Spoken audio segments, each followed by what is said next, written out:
Well, we've just seen Mike Tyson fight Jake Paul, and what happened didn't surprise a lot of people. It also surprised so many people. On my last video, when I talked about how boxing is a young man's sport, the comments were flooded from a lot of you guys telling me that I'm crazy and Iron Mike is going to walk through Jake Paul. He's going to knock him out. Even people telling me I don't know anything about boxing. Well, I'm not mad at you for that, because if Mike Tyson went in there and knocked Jake Paul out within a minute of the fight, I would have said, you know what?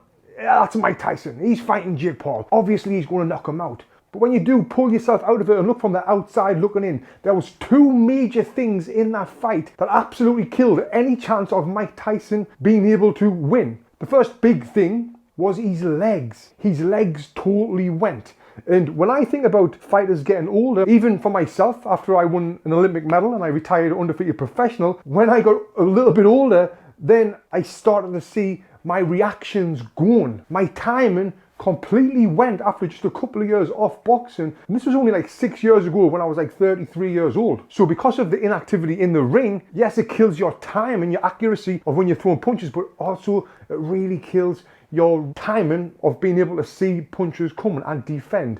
Now, that being said, one thing that I was impressed with was Mike Tyson's head movement. He could move now and then, but I want to get back onto his feet and his legs, because this was the thing that he could not do. He could not move his feet. People think of the old Mike Tyson. They see the highlights of the old Mike Tyson. They see the knockouts. They see the hard punches. They see the heavy hitting with either hand, how he gets inside and really throws them combos and knocks anyone out. But one of his very best assets was his feet. He would get his feet into range fast, change the angles and throw their punches. But without having that footwork and then getting his legs underneath him to land their punches, he was never going to be able to land any punches.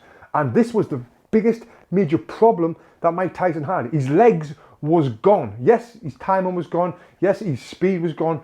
But you could still see he had some power. And then power punches can never land if you can't get your feet into range to land them. And Jake Paul did the right thing throughout the full fight. He was on his boxing, moving, not taking any major risks, which, why would you want to take a risk when you're in there with Mike Bloody Tyson? And he just kind of outboxed Mike Tyson. I just want to say about one more thing that I can't stop thinking about is, who is the people around Mike telling him that this is a good idea? Yes, he's going to get paid like $20 million, but I can't just help think that if Mike Tyson gets $20 million, how is his life going to change? Now, bear with me on this, because obviously $20 million can change anyone's life, but what will he do different? Will he start going on holidays more, getting jet skis out? Will he buy a bigger house? What will change in his life for him to be able to live differently from having this $20 million from this fight? I can't really think of what he will do differently. But one thing that I think about is the people around him who might be